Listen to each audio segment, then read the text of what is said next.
वालेकुम dear students, उम्मीद है आप सब खैरियत से होंगे। Welcome back to my past paper series. आज जो है हम टॉप 10 मोस्ट रिपीटेड एमसीक्यूज़ पढ़ेंगे जो लेक्चरर मैथमेटिक्स एसपीएससी में आए थे, सिंध पब्लिक सर्विस कमीशन में। इसका सबसे पहला क्वेश्चन हम देख लेते हैं। If P of A is equal to 0.4 then P of A complement क्या होगा। ए कॉम्प्लीमेंट का मतलब क्या होता है? ए कॉम्प्लीमेंट का मतलब होता है ए इवेंट का ना होना। ठीक है, अब प्रोबेबिलिटी का एक रूल होता है, P A complement is equal to 1 minus P of A. ठीक है, तो 1 माइनस पी ऑफ ए हमारे पास था 0.4। जब 1 माइनस 0.4 हुआ, इधर से 1 इसको दे दिया, ये 4 गए तो क्या बचे? 6, यानी 0.6 बचे। ठीक है, तो हमारे पास P ऑफ ए कॉम्प्लीमेंट क्या बचा? 0.6, जो कि इसका जवाब है B। ठीक है, अब इसके क्वेश्चन नंबर 2 में आ जाते हैं। क्वेश्चन नंबर 2 हमें कह रहा है Taylor series is used for a function approximation, B matrix multiplication, C integration only या D नन। ठीक है, अब हम देख लेते हैं कि टेलर सीरीज असल में यूज किस लिए होती है। टेलर सीरीज किसी भी कॉम्प्लिकेटेड फंक्शन को पॉलिनोमियल की फॉर्म में लिखने का तरीका है ताकि उस फंक्शन की अप्रोक्सीमेट वैल्यू आसानी से निकाली जा सके। तो इसका जवाब हो गया हमारा ए।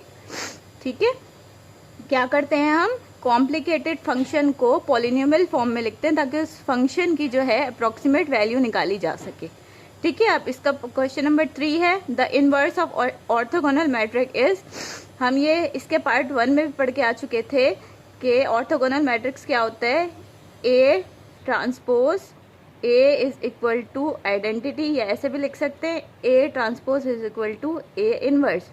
तो इसका जवाब हो गया हमारा the inverse of orthogonal matrix its transpose. इसका जवाब हो गया ए। अब इसके पार्ट 4 पे आ जाते हैं। Mean of normal distribution is, इसका पार्ट ए है equal to median and mode, B है ग्रेटर देन मीडियन, सी है लेस देन मोड और डी है नन। ठीक है, अब जो है नॉर्मल डिस्ट्रीब्यूशन क्या है? नॉर्मल डिस्ट्रीब्यूशन एक बेल होती है ना, जो बेल बचती है, ऐसे बेल बनी हुई होती है ऐसे। ठीक है, bell shaped perfectly symmetric figure होती है। ठीक है, इसकी सिमेट्री जो है ना, इसका सेंटर होता है, तो इस वजह से इसका जो मीन है, इसका मीडियन है, इसका मोड है, वो तीनों इसका सेंटर में ही आएगा। तो इसमें हम क्या कर सकते हैं? कहते हैं मीन, मोड और मीडियन तीनों जो है बराबर आएंगे इसमें। ठीक है, हम इसकी एक एग्जाम्पल लेके देख लेते हैं। एग्जाम्पल में एक हमारे पास डेटा है जिसमें है 2, 3, 4, 4, 4, 5 एंड 6। ठीक है, अब सबसे पहले हम इसकी मीन फाइंड करते हैं। मीन मतलब एवरेज। इसमें हम क्या करते हैं? इसको सम करेंगे। 2 + 3 + 4 + 4 + 4 + 5 + 6 अपॉन ये कितने डिजिट्स हैं? 1 2 3 4 5 6 7। ठीक है, तो ये हमारा हो जाएगा, इन सबको ऐड किया तो ये हो गया 28 और ये हो गया 7। 7 × 1 = 7 × 4 = तो इसका जवाब आया 4, यानी मीन हमारा क्या है? 4 है। और मीडियन हमारी क्या होती है? बीच वाली वैल्यू। तो इसकी बीच वाली वैल्यू कौन सी है? 3 इधर से 3 इधर से, बीच वाली वैल्यू है 4, तो इसका मीडियन हो गया 4। अब आ जाते हैं मोड पे। मोड क्या होता है हमारा? Most repeated number. Most repeated number, अब देख सकते हैं 4 ही है जो मोस्ट रिपीटेड है। ठीक है, तो ये जो है हमारी नॉर्मल डिस्ट्रीब्यूशन की डेटा है, क्योंकि इसका मीन, मीडियन और मोड तीनों इसका सेंटर है और वो एक ही है, यानी कि 4। ठीक है, तो इसका जवाब हो गया हमारा ए। अब इसके पार्ट 5 पे आ जाते हैं। क्वेश्चन नंबर 5 पे। क्वेश्चन नंबर 5 में कह रहा है log a × b इज। अब हमें पता है log के जो रूल्स होते हैं उसमें जो मल्टीप्लिकेशन वाला रूल होता है वो log a + log b के बराबर होता है। अगर डिवीजन होता, फॉर एग्जाम्पल ऐसे होता log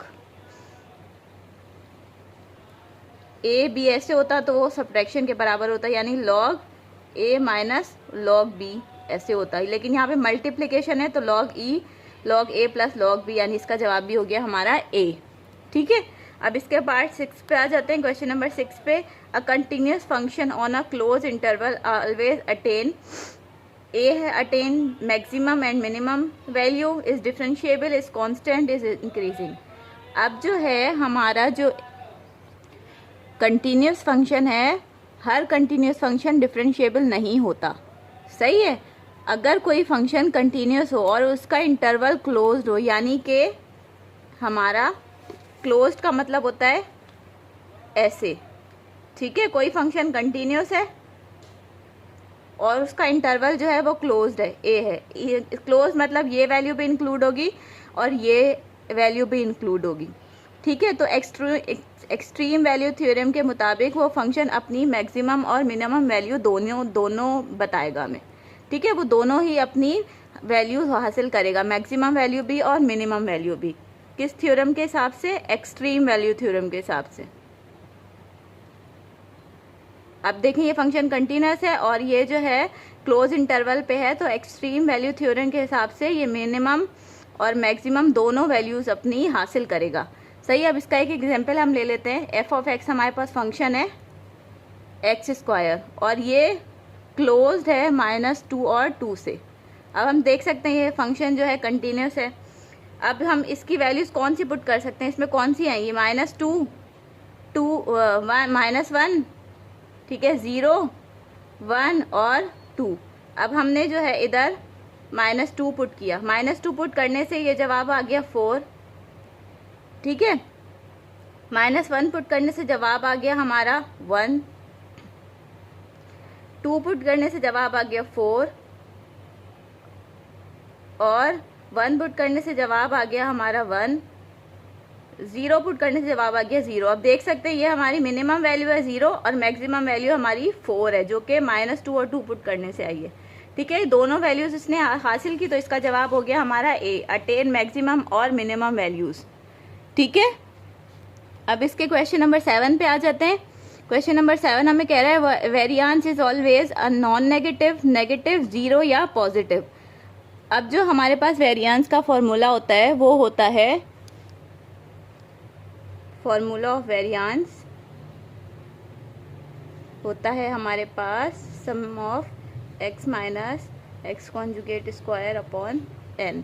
अब यहाँ पे जो है ये क्या कर रहा है, इसका मतलब है डिफरेंस ऑफ स्क्वायर, यानी ये डिफरेंस ऑफ स्क्वायर। और स्क्वायर का जो नंबर है, स्क्वायर वाला जो नंबर होता है वो कभी भी नेगेटिव नहीं होता, तो इसका जवाब हो जाएगा हमारा ए, ठीक है। क्योंकि यहाँ पे क्या कह रहा है, डिफरेंस ऑफ स्क्वायर कह रहा है, ये स्क्वायर आ रहा है और स्क्वायर कभी भी नेगेटिव आंसर नहीं देता। अब हम एक दफ़ा ये भी देख लेते हैं कि वेरिएंस होता क्या है। वेरिएंस बताती है कि डेटा की जो वैल्यू है एवरेज से कितनी दूर फैली हुई है, कितना स्प्रेड आउट है, सही है। वेरिएंस हमें बताती है कि जो एवरेज है, ये जो हमारी डेटा की वैल्यू है वो एवरेज से कितनी दूर तक फैली हुई है, ठीक है। अब हम आ जाते हैं इसके क्वेश्चन नंबर 8 पे। The Laplace transform of 1 is, 1 की लैप्लास ट्रांसफॉर्म क्या होगी? सबसे पहले हम देख लेते हैं कि लैप्लास ट्रांसफॉर्म का लैप्लास जो ट्रांसफॉर्म है उसका मेन पर्पस क्या है। लैप्लास ट्रांसफॉर्म का जो मेन पर्पस होता है वो होता है डिफरेंशियल इक्वेशन को अलजेब्रिक इक्वेशन में कन्वर्ट करना, ताकि आसानी से उसे सॉल्व किया जा सके। क्या होता है लैप्लास ट्रांसफॉर्म का? वो होता है लैप्लास ट्रांसफॉर्म किसी भी फंक्शन की बराबर होती है 0 to ∞ e power -st f of t dt। अब हमें क्या कह रहा है, लैप्लास ट्रांसफॉर्मेशन हमें किसकी फाइंड करनी है? 1 की, ठीक है। 0 to ∞ e -s of st और फंक्शन जो है 1 था तो समझो इधर 1 रखा, ही हो गया dt, ठीक है। जब हमने इसको किया, इसका हमने इंटीग्रेट किया इसको, तो क्या आएगा, e power -st upon minus का s प्लस सी लिखे हैं, या इसमें तो हमें वो गिवन है तो प्लस सी नहीं आएगा, 0 to ∞ हो जाएगा, ठीक है। फिर upper limit minus lower limit करते हैं, e power -s infinity upon minus का s, ठीक है, प्लस माइनस का e पावर 0 और ये हो जाएगा s, ठीक है। तो ये तो हमारा हो गया 0 के बराबर, 0/s प्लस ये हो जाएगा e⁻0 बराबर होता है 1 के, ठीक है। तो ये हो जाएगा 1/s, ठीक है।